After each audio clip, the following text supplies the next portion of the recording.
Rain, rain, rain, rain, rain, rain, rain. Hello, huge movie fanatic Nate, stopping on by. This time I'm coming at you to review the most recent and still relatively new Texas Chainsaw Massacre. And pretty much the only way you can differentiate it from the original movie, well, that one I guess is called The Texas Chainsaw Massacre. So I guess this is a little bit different by simply saying Texas Chainsaw Massacre. The one that came before Leatherface, the most recently released Chainsaw movie, was simply Texas Chainsaw 3D, and if you just had the standard 2D DVD, it was simply Texas Chainsaw. So we went from The Texas Chainsaw Massacre to Texas Chainsaw to Texas Chainsaw Massacre. Before we get started, I just want to let everyone know that this review will be full of spoilers, so if you don't want to be spoiled, please do not watch this review. So I got into the Texas Chainsaw Massacre franchise when only two movies existed. I got into the franchise in 1988, seeing the first one, recording it off of TV in November of 1988. I can still remember the little teaser or the little trailer that the channel made up to promote the upcoming showing of Texas Chainsaw Massacre on television. It was after Thanksgiving, and it said TV 23 wants to help you carve your Thanksgiving Day leftovers. Those were the days, man, when you could watch the Texas Chainsaw Massacre on just, normal non-cable. It was just normal broadcast television. Recorded it off TV, loved it. Then I bought the, at the time, Video Treasures VHS, and the rest is history. I've been a Chainsaw fan since before the movie was 20 years old. Admittedly, between then and now, the franchise more or less has been a mess. Some good sequels, some bad sequels. Here we are with the movie that I would regard as maybe the first half is the first, whatever you want to call it, first third, maybe not so good, but the last, in my opinion, two-thirds actually relatively fun, only because, in my opinion, the portrayal of Leatherface in this particular outing is, I found to be very, very, very just like entertaining, over-the-top, hardcore, and just very, very awesome portrayal of the character of Leatherface. So if you don't know, this one starts with, basically takes place now, I guess, just like with the recent successful trend of Halloween 2018, this movie kind of rips that off by being a sequel to the original film from 1974, just like with the movie Texas Chainsaw 3D, which was also a sequel to the original film from 1974. This one, basically takes place from what we can understand in modern day contemporary times, which is kind of laughable. It's one of the the plot points about this movie that makes no sense. I think Leatherface and maybe even Sally Hardesty look a little young and potentially a little too spry for their advanced age. The original movie is only 2 years away from being 50 years old after all, and it's not like Leatherface and Sally Hardesty were 2-year-olds in that film. So the laughable premise of this particular Chainsaw outing involves internet influencers that have bought a small and old and they thought an abandoned town somewhere in Texas to basically make it into their own little utopia in Texas, utopia influencer town. And it's funny because in the movie we do get a sense of what their idea of a perfect town is with their little party on the bus and everything like that. It's just, I'll get to that a little bit later, but the premise of this movie is just a car full of popular internet influencers take what can only be assumed is their electric car. I don't know where they're starting from, but the movie starts when they're in Texas, and I think they live from, maybe they live in somewhere else in Texas. Maybe they're Texans just going from one spot to another, but the beginning of the movie pays homage to like the famous gas station, in the original Texas Chainsaw, and so many sequels have paid homage to the gas station from the original Chainsaw as well. But this movie, basically introduces the characters that are stopping at a gas station for, well, one can assume not gas if they've got what I would presume is an electric car, but maybe they're stopping. I honestly just saw it once. I don't really remember what they're stopping for. Maybe just, snacks, this and that. Chainsaw, corkscrew, wine bottle, cork opener, things like that, must-haves for this trek from one area to another to this future perfection influencer town in Texas. They arrive in this abandoned town only to discover that there's some hillbilly hick guy who always carries a gun on his hip working at some garage or whatever, and they also find out that there's a, oh my god, oh no, there's a Confederate, a rat-tattered Confederate flag hanging out there, and oh my gosh, one of the characters, obviously for obvious reasons which I won't mention, gets offended, of course, by this rat-tattered Confederate flag, and they're like, holy shit, we gotta get this down before everyone else arrives, their followers, or the people, the influencers influenced, if you will. Kind of a little joke of a scene. I think that's the whole reason they went into what we find out in a few moments later is like the Leatherface house. It's kind of like more like an apartment. It's this town is like an old west kind of town with like I think a church, right front and center, and down at the end of the road, and then on each side there's abandoned stores, abandoned apartments. So they go in, they see the Confederate flag hanging up there, and they go into the apartment to go upstairs and go down, to go to the window of the second floor and try to take off the Confederate flag, which is just ruining their day. And I think that's when they discover that in that apartment there was a couple of inhabitants, first of which I think they encounter is this old woman who, once again, if you're talking about reality in the movie being nearly 50 years old, what we come to realize is, I guess what's supposed to be Leatherface's mom appears, kind of this old, whatever, older looking woman, and this woman insists that, this is still her house. These influencers insist, well, we bought, the bank, the bank should have told you this is our place, this whole town is our place, you got to get the hell out of here. This news actually kind of aggravates this woman and starts to make her have some kind of a fit or a seizure or something like that. There's some big luggy kind of guy that ends up being at the top of the stairs, and you can see silhouetted, which is kind of cool, which kind of just were like, okay, well, this must be Leatherface. At this time when I'm watching the movie, I'm like, well, this can't, this guy looks like he's, I don't know, 40, 50 tops. He can't be Leatherface. So I'm like, oh, is it Leatherface Jr.? I mean, I'd be okay with that. It doesn't really matter. But at this point, the woman, has a fit and this and that, going into convulsions, cardiac arrest, whatever. They're like, oh my God, we got to call an ambulance for this woman. Put this woman in this guy who we don't, he's shrouded in, silhouette. We never really see his face, kind of like the way they do Michael in, the Halloween 2018 and Halloween Kills and stuff, where, this face is visible in certain scenes, but you don't really see it very well, kind of thing. So once again, another kind of rip-off of the more recent Halloween films. But Leatherface, for all intents and purposes, Leatherface gets in I don't think it's really an ambulance. It's like a police van or something. They speeding away to get some medical attention for.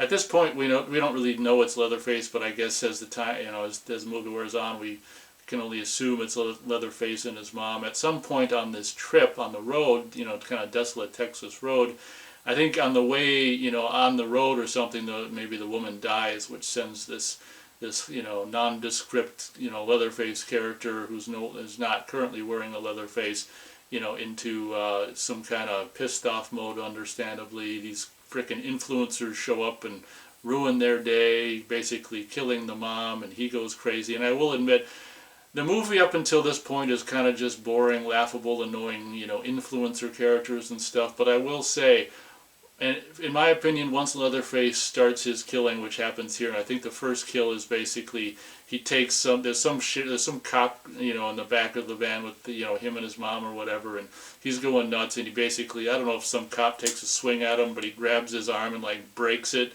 and kind of, the bone's sticking out, and he takes the bone of his arm and the cop's arm and just shoves it into his own throat or something like that. So instantly off the bat, like the violence and the gore is actually really kind of entertaining, and more, in my opinion, a lot more entertaining than any of the gore in Halloween, 2018 or Halloween Kills. In my opinion, the gore, kind of violent stuff is actually kind of, in my opinion, creative and actually makes you go, these days, when you're watching new movies, I just really don't expect anything anymore.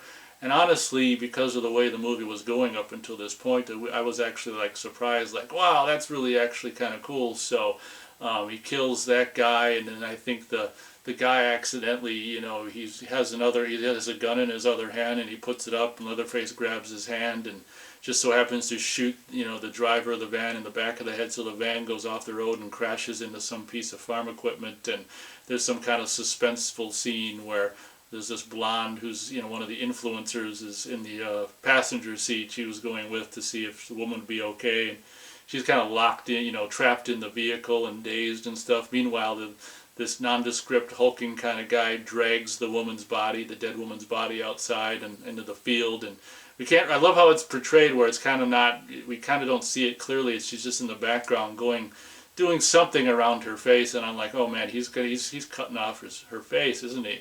And you don't see it, clearly, but, obviously moments later it becomes very evident that, obviously he takes off his mom's face, and there's this cool shot where it's like he lifts it up and it's like silhouetted by the bright daytime sky, and he proceeds to, I don't know how he actually attaches it to his face at this point, because I don't think he's really, I don't know, who knows, but it's movie magic. He then proceeds to attach his mother's face onto his face, and at that time he does end up killing the blonde influencer girl. I can't remember how, but thus begins the kind of the reign and revenge of Leatherface. And I will admit, the movie is mostly crap unless Leatherface is on the screen doing violence and stuff. But for me, the portrayal of Leatherface in this movie is actually, being a Chainsaw fan from way back in 1988, I really, really love whoever they got to play Leatherface, and the portrayal, the way Leatherface is in this movie. It's kind of like the strength for the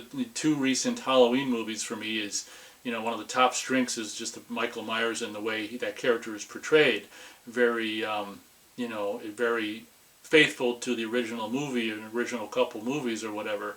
The way Leatherface is portrayed in this movie is kind of a really, really nice homage to the original film, but also, obviously kicking it up a notch for the 21st century, if you will. And I gotta say, this might be my favorite portrayal of the character, or favorite version of Leatherface after the original version of Leatherface. Now, there's one thing that's not, particularly amazing about this version of Leatherface, unfortunately, which is the actual, face. I think, the mom's face on his face. I'm not crazy about the way the face looks on Leatherface, but at the same time, I do kind of like the aspect that it is, maybe they made it intentionally not particularly fun to look at, because maybe it's supposed to be unsettling. I do find it to be kind of like, oh my god, knowing that he's wearing his mom's face, and just the way it looks, part of me doesn't like how it looks, and part of me thinks it's also kind of daring that they went with the look they did for the Leatherface face. So at the end of the day, although I'm not crazy about the look of Leatherface's face, I will give it a pass, because I do think it was kind of daring on their part to do what they did with the Leatherface's face, and having him use basically his mom's face as his face. So sometime later, I would imagine Leatherface walks back to the old ghost town that the influencers thought they bought all of, and proceeds to smash a hole in the wall of their apartment or whatever. And this was in the trailer too, takes the classic original yellow chainsaw from the first movie out of the wall. And at this point, I don't know how I remember what happens. See, as the movie wears on, they're like, oh my god, why don't we check into the actual status or their claim of this woman and this guy who, they say that they, are rightfully living there, and let's check out see if they got the deed for the house in the apartment in the apartment. And they go back to the kind of Leatherface apartment in this movie, if you will, to look for the deed, and they find, in fact, the deed for the apartment is in the apartment. It's like, oh my god, they have the legal right to be here, and we just basically, killed. They find out through text before the blonde influencer in the van gets killed. We just killed this woman, and oh my god, we're in the wrong here, because we came and tried to kick them out of their house that they're rightfully living in. And at some time, at this point, Leatherface I don't know if he already smashed the wall and got the chainsaw, but there's a really cool scene of the first, before the chainsaw gets started up, I think just like it, in the true homage paying of the original movie, there's some hammer usage, of course, in this movie, which is awesome. And I think at one point he throws the sledge at someone. Having only seen it once, I can't remember all the details, but I can remember, I think before the chainsaw starts up, he uses some sledgehammer action in this movie, and it's really cool. What's cool about this movie is, like, there's at least one moment where he throws the sledgehammer to get someone, and later on in the movie he throws, or the chainsaw, or slides it across the, kind of throws/slides it across the ground to get someone's ankles or whatever. So that's what I mean about this, like, 21st century version of Leatherface just being a little more spry and just kind of upping the ante of what the Leatherface character did in the original movie. And I really responded positively to that. I'm like, wow, this is just such a cool version of Leatherface. Very cool. So what I was getting at is there's this really cool scene, I think the first time the chainsaw really starts up, where one of these, the sister of the main character is under the floorboards or whatever, and chainsaw goes like this, kind of like through the floorboards, and we see her kind of POV of, oh my god, and she's crawling under the floorboards, and the chainsaw's going, and kind of, chasing her, which is really cool. And I think there's some really cool ways they shot it, maybe with, tracking shots or whatever, but that was really cool. Just visually, really just kind of cool. And there's this one moment at the end where she gets to this one spot, and there's this sewer pipe or something, and the chainsaw goes in, like, I don't know if it cuts through it, but it knocks it in half, so it's like dumps the sewage on her face. And it's just like, this movie is like, what I love about it is that it just kind of goes over the top, and I actually went with it. I'm like, you know what, this is actually kind of fun, this is actually kind of cool. The over the top aspect of it, I really enjoyed and appreciated, honestly. And honestly, before the chainsaw was even going, I was like, this version of Leatherface, the character, I'm really loving. But once the chainsaw was going, I'm just like, oh my god, this, what they're doing with this, or at least the chainsaw Leatherface scenes in this movie, is really cool. So one of the more lame aspects of this movie, in my opinion, is the old, kind of Sally Hardesty aspect. This is a clear ripoff of the success of Halloween 2018 and things like, Terminator Dark Fate, with bringing back these aging, 60-plus heroines from, the thing that's different about this movie, unfortunately, between Terminator, it's actually Linda Hamilton, and Halloween, it's actually Jamie Lee Curtis. Unfortunately, Marilyn Burns has purported to have not been with us for quite a while, and even if she was still with us, I don't think obviously she'd be in any condition to do this movie, or what they wrote for the character of Sally Hardesty to do in this movie, but which is a testament again to the movie's kind of incompetence in the aspect of the actual timeline, in terms of how long the original movie, how far back the original movie took place, nearly 50 years ago, and things like that. But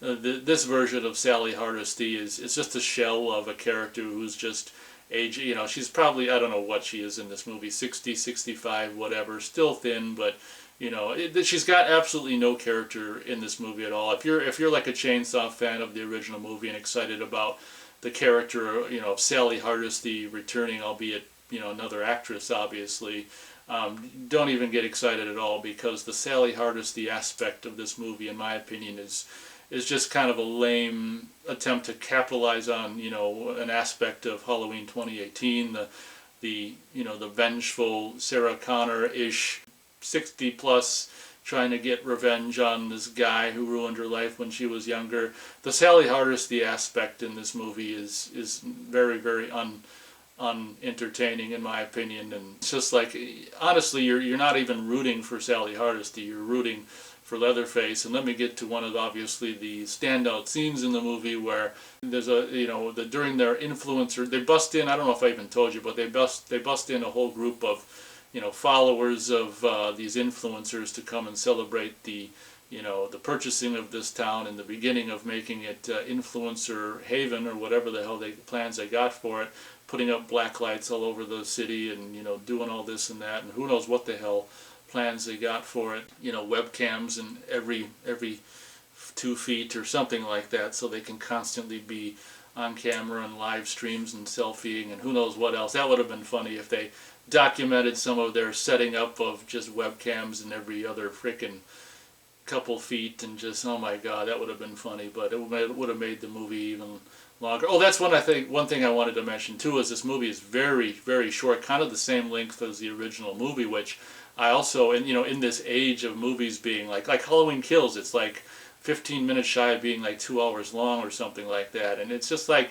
movies these days are just so long, and I really, really love the fact that this movie was just like 80-something minutes long, and just like the original movie, it's just like that was a really cool aspect. It's just a short little, mindless little gory romp of fun, and it didn't need to be, freaking nearly 2 hours long, which is another thing that's great about this movie. But there's this really cool scene where, because it's raining, all these, basically influencer follower people are all partying in the van that they took to get to this place with this goofy ass lighting, and they're having a ball, and Leatherface basically comes in and chainsaws them all to shit. And oh my god, this is that scene was, obviously a lot of the gore in this movie is, pulled off by CG gore and stuff, and normally I'm not a big fan of CG gore, but I gotta admit, this movie might have been my favorite usage of CG gore that I can remember ever seeing. I don't know what it is about this movie, I was just, smiling from ear to ear with glee like the 11-year-old I was when I first saw the original film.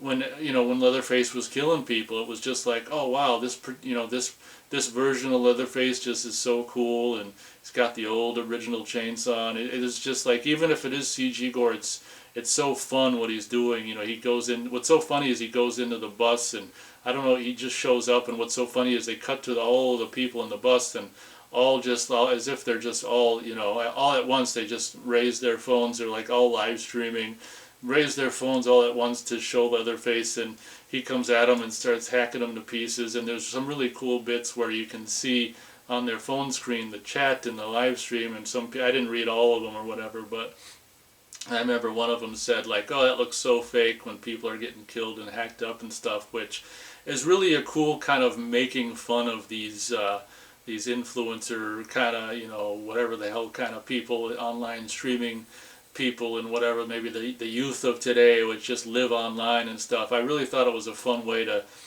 kind of, mock that particular sect of unfortunately, of our, growing sect of our civilization or society that exists these days. It was really kind of fun to see Leatherface chop all these people, all these, live streamers up and stuff like that. And really there hasn't been, I don't think, a scene like this in a chainsaw movie where it's kind of like this mass slaughter in one scene. And I gotta tell you, this movie, unlike the Texas Chainsaw Massacre, The Next Generation, which has the word massacre in, and as I've said in my review of that film from a long time ago, the chainsaw blade doesn't even touch anyone in that movie, so it's kind of goofy that movie even has the word massacre in its title, whereas this movie, definitely because of that bus scene of Leatherface just hacking all these people to shit, definitely earned the ability to use the word massacre in the title. Absolutely awesome scene, cutting up all the live streaming people in the bus or whatever. But obviously after that, I think at some point Sally Hardesty shows up, and there's the Leatherface versus Sally Hardesty. Honestly, I don't remember a whole hell of a lot of that. I'm just, quite honestly, just cheering on Leatherface the whole time. And obviously, Sally, we'll just simply say that Sally may or may not be dispatched, and then it kind of goes on to the last two people that are living is this main character girl, her sister, who kind of versed Leatherface, and at one point they think they kill him, and then they're getting in their electric car, and they open the sunroof and hit, auto drive, and it starts driving. Leatherface smashes the window of the passenger seat, pulls her sister out, and in a really cool CG gore scene, proceeds to, as the car is driving away and the main character kind of got out of the sunroof and is facing backwards and the car's driving away, to see, just in time to see Leatherface hold his sister's head up with one hand and with the other hand chop, basically take the chainsaw through her neck and chop her head off, and he's like, ah.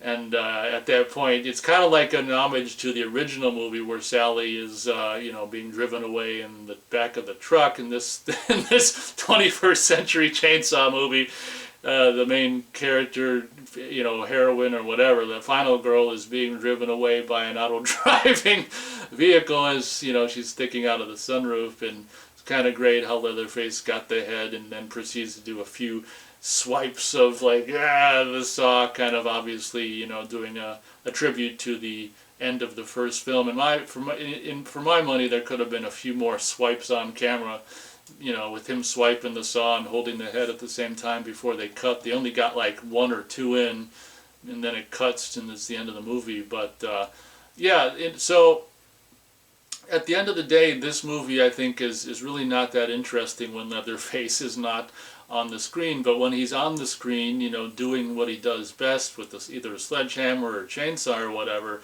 in my opinion, being just a fan of the original movies and from, you know, the original Chainsaw movie, it's really just a fun portrayal of the character of Leatherface finally once again. Although it can be argued that, you know, the Chainsaw film from 2003 and the prequel that came out to it years later was a competent kind of version of Leatherface. I did feel like that movie, with those two movies, were maybe a little too mainstream, whereas I do feel this movie has a little more of that independent movie aspect feel to it. Once again, I think this is the very first, no, well, Kim Hinkle might have had producerial part in the remake and the reboot to the remake. I'm not sure, but I'm pretty sure I saw Kim Hinkle's name in the credits as one of the producers for this movie. Kim Hinkle, if you don't know, is one of the, you know, guys who was one of the original creators of the original film from '74, along with Tobe Hooper. And Kim Hinkle, of course, did the fourth film, Texas Chainsaw Next Generation. I prefer the title Return of the Texas Chainsaw Massacre more, but it can obviously, you know, those 2000 the reboot and like the remake and the prequel were kind of probably technically, you know, all around probably better than this movie. But this is my favorite portrayal of Leatherface after the original movie. I think they really got Leatherface down really good, and like I said, they really kind of upped the ante with him and made the Leatherface violence. It's kind of like if you do a comedy, you know, kind of a Michael versus Leatherface in the two recent Halloween movies versus this one. I think, you know, the violence that Leatherface does in this movie really just made me smile and laugh with glee. And it's kind of like, you know, the violence in Halloween 2018 and Halloween Kills, I think, in my opinion, were something about that violence that was just sadistic and not really entertaining, but something about this violence just made me giggle and laugh like a little boy, you know, kid in a candy store. So my star rating for Texas Chainsaw Massacre, you know, we can just call it 2022, would be, I'll go, Jesus, I guess we can go 2.5 stars out of 4 stars for Texas Chainsaw Massacre 2022. You might be surprised from that rating because of how much I praise Leatherface, but let's be fair. You know, you gotta, you know, rate the whole package, and the whole movie as a whole is, you know, that might even be generous for the movie as a whole.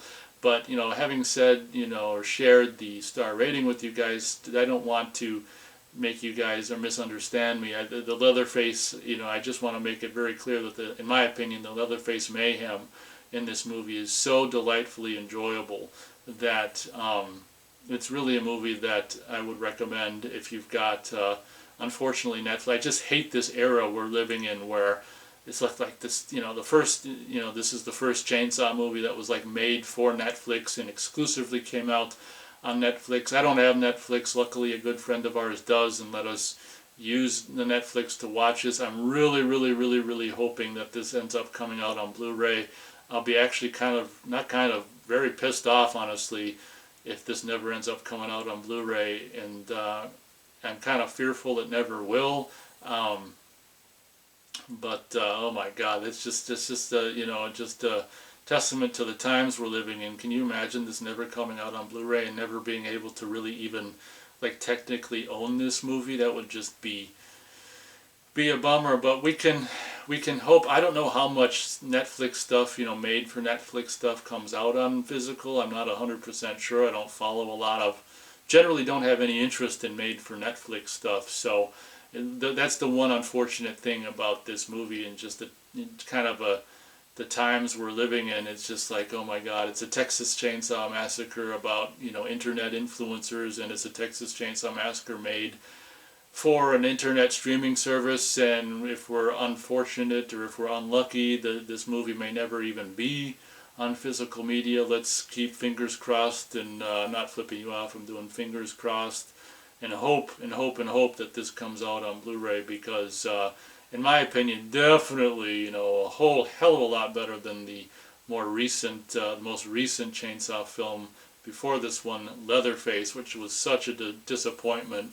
I'd even say, well, the thing is, you know, I like Texas Chainsaw 3D, you know, the overall story and stuff like that, and just the overall movie as a whole, probably more than this movie. But, you know, this movie really, really wins if you're comparing it to Chainsaw 3D in the Leatherface carnage aspect. It's just a delight to see Leatherface just wreak carnage on everyone that he does in this movie. It's absolutely delightful, and as I said, my most favorite portrayal of Leatherface since the original movie. And I was actually thinking about it. I'm like, God, is this might be the actual most violent Chainsaw Massacre movie yet, which, like I say, it could have been bad.